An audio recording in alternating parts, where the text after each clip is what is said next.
നിങ്ങളെല്ലാം അറിയുന്നത് പോലെ റേഷൻ വിതരണ മേഖലയിലെ കോർഡിനേഷൻ കമ്മിറ്റി 4 സംഘടനകൾ ചേർന്ന കോർഡിനേഷൻ കമ്മിറ്റിയും AITUCയുടെ യൂണിയനും ഉൾപ്പെടെ 5 സംഘടനകളാണ് ഈ രംഗത്ത് ഇന്ന് രാവിലെ മുതൽ കടയടച്ച് സമരത്തിലേർപ്പെട്ടത്.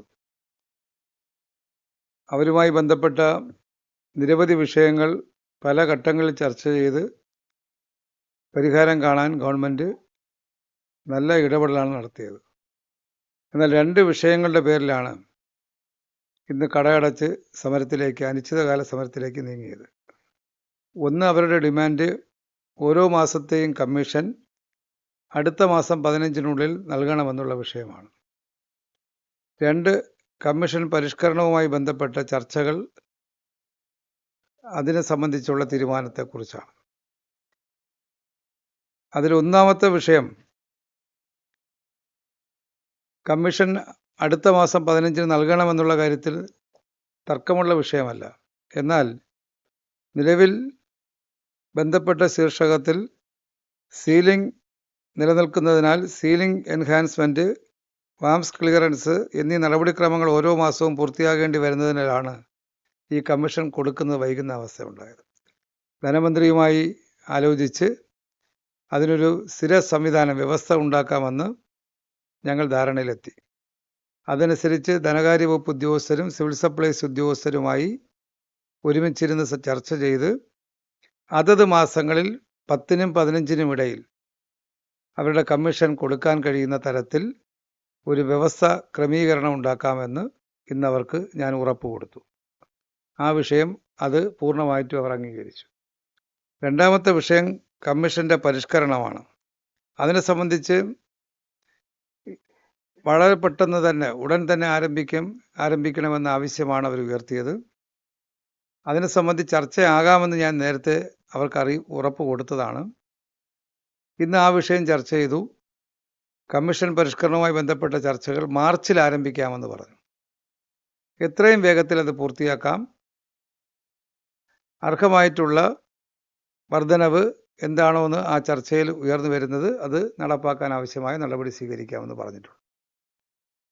ഈ 2 വിഷയങ്ങളെ സംബന്ധിച്ചും തൃപ്തികരമായി 5 സംഘടനകൾക്കും ബോധ്യപ്പെട്ട് അവർ കൂടിയാലോചിച്ച് അതിനനുസരിച്ച് സമരത്തിൽ നിന്ന് പിന്മാറാമെന്ന് സമ്മതിക്കുകയും ഇന്ന് മുതൽ തന്നെ കഴിയുന്നത്ര സ്ഥലങ്ങളിലെ കടകൾ തുറന്ന് പ്രവർത്തിപ്പിക്കാൻ നിർദ്ദേശം നൽകാൻ പൊതുവിൽ തീരുമാനിക്കുകയുണ്ടായി.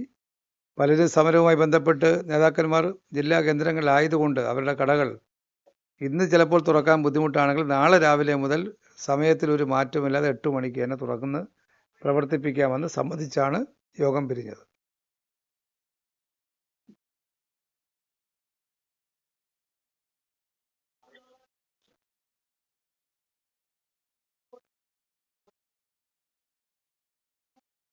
ഞങ്ങളുടെ മുന്നിൽ ഈ വിഷയങ്ങൾ ഉൾപ്പെടെ നിരവധി റേഷൻ വിതരണ മേഖലയുമായി ബന്ധപ്പെട്ട സംഘടനകൾ നിർദ്ദേശിച്ച ഒരുപാട് പ്രശ്നങ്ങളുണ്ട്. അതെല്ലാം എന്താണെന്ന് പരിശോധിക്കാൻ സിവിൽ സപ്ലൈസ് കമ്മീഷണറേറ്റിലെ കൺട്രോളറായിട്ടുള്ള സീനിയർ ഉദ്യോഗസ്ഥനെ അവരെ 3 അംഗങ്ങളെ ചുമതലപ്പെടുത്തി അവർ സംഘടനകളുമായും വ്യക്തികളുമായി ആശയവിനിമയം നടത്തി ആ മേഖലയിൽ വരുത്തേണ്ട മാറ്റങ്ങളെ സംബന്ധിച്ച് ഒരു നിർദ്ദേശമടങ്ങിയ റിപ്പോർട്ടാണ് നൽകിയത്. അതിൽ 20 നിർദ്ദേശങ്ങളാണ് ഉള്ളത്. അതിൽ ഞാൻ കഴിഞ്ഞ ദിവസം പറഞ്ഞു 18 നിർദ്ദേശങ്ങളും നടപ്പാക്കുന്ന ഘട്ടത്തിലേക്ക് അംഗീകരിച്ച് മുന്നോട്ട് പോകുന്ന അവസ്ഥയാണ്.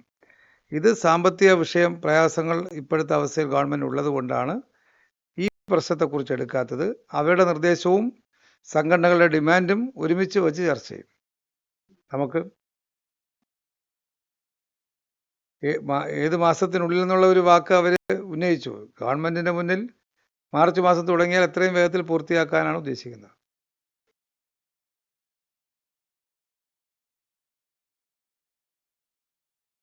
അല്ല, അത് ചർച്ച ചെയ്തിട്ട് നമുക്ക് തീരുമാനിക്കാം. 30 എന്നാണോ എത്രയാണെന്നുള്ളതിനെ സംബന്ധിച്ച് മാർച്ചിൽ ചർച്ച തുടങ്ങുമ്പോൾ അതുമായി ബന്ധപ്പെട്ട് നമുക്ക് നോക്കാം. പ്രായോഗികമായി കേരളത്തിൽ നടപ്പാക്കാൻ കഴിയുന്ന രീതിയുണ്ടല്ലോ, അത് നമുക്ക് ആലോചിക്കേണ്ടതാണ്. കാരണം ഇപ്പോൾ തന്നെ ചില കടകൾ വളരെ നോമിനലായിട്ടുള്ള വിൽപ്പന മാത്രം നടക്കുന്ന കടകളുണ്ട്. അതൊക്കെ തുടർന്ന് പോകണ്ടയോ എന്നുള്ള കാര്യം അടക്കം ആ ലൈസൻസുകൾ ആലോചിക്കേണ്ട വിഷയമാണ്. അങ്ങനെ ഒരു വലിയ ബാധ്യത നമുക്ക് എടുക്കാൻ പറ്റില്ലല്ലോ. അപ്പോൾ അതുകൊണ്ട് കടകളുടെ പ്രവർത്തനം മെച്ചപ്പെടുത്താൻ അതിന് സഹായകമാവുന്ന ഒരുപാട് പദ്ധതികൾ നമ്മൾ ഈ പീരീഡിൽ തന്നെ കൊണ്ടുവന്നിട്ടുണ്ട്. ഉദാഹരണം സ്റ്റോർ. ഇതുപോലെ വരുമാന മാർഗം തീരെ ഇല്ലാത്ത കടകൾക്ക് സ്റ്റോർ ആരംഭിച്ചാൽ അതിലൂടെ അധിക വരുമാനം ലഭിക്കുന്ന ഒരു സാധ്യത ഗവൺമെൻറ് തുറന്നു കൊടുത്തു.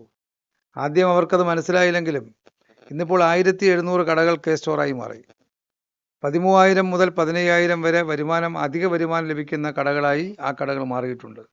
അപ്പം നമുക്ക് ഗവൺമെൻറ് തന്നെ പ്രഖ്യാപിച്ചിട്ടുണ്ട് 2,500 കടകൾ സ്റ്റോർ ആക്കാൻ വേണ്ടി ഗവൺമെൻറ് ഉദ്ദേശിക്കുന്നത് ഈ നയപ്രഖ്യാപനത്തിൽ ഗവർണർ പറഞ്ഞതാണ്. അപ്പോൾ അത്തരത്തിൽ വരുമാനത്തിൽ ഏറ്റവും പിന്നോക്കം നിൽക്കുന്ന ആളുകൾക്ക് പുതിയ വരുമാന മാർഗം കൂടെ ആലോചിക്കാം. മുമ്പാണെങ്കിൽ റേഷൻ കടയിൽ അരി, ഗോതമ്പ്, പഞ്ചസാര, മണ്ണെണ്ണ ഈ 4 ഉൽപ്പന്നമല്ലാതെ മറ്റൊരു ഉൽപ്പന്നം വിറ്റാൽ നടപടിയാണ്. ആക്ട് അനുസരിച്ച് നടപടിയെടുക്കാൻ ഉദ്യോഗസ്ഥർക്ക് അധികാരമുണ്ട്. ഇന്നിപ്പോൾ പൊതുമേഖലാ സ്ഥാപനങ്ങളുടെ എല്ലാ ഉൽപ്പന്നങ്ങളും വിൽക്കാൻ കഴിയുന്ന കേന്ദ്രമായി സ്റ്റോർ മാറിയിരിക്കുകയാണ്. അപ്പം പുതിയ വരുമാന മാർഗങ്ങൾ അത്തരത്തിൽ പിന്നോക്കം നിൽക്കുന്ന സാമ്പത്തികമായിട്ടൊരു പ്രയാസം അനുഭവിക്കുന്ന ലൈസൻസി ആ വഴികൾ കൂടി തേടണം. എല്ലാം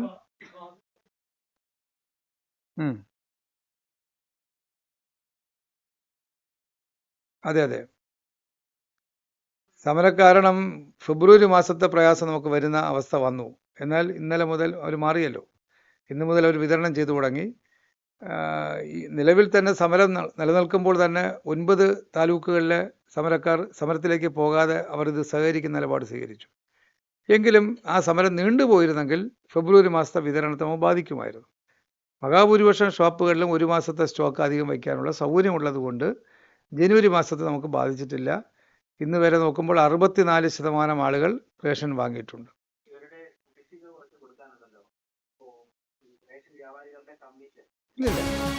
ഇല്ല റേഷൻ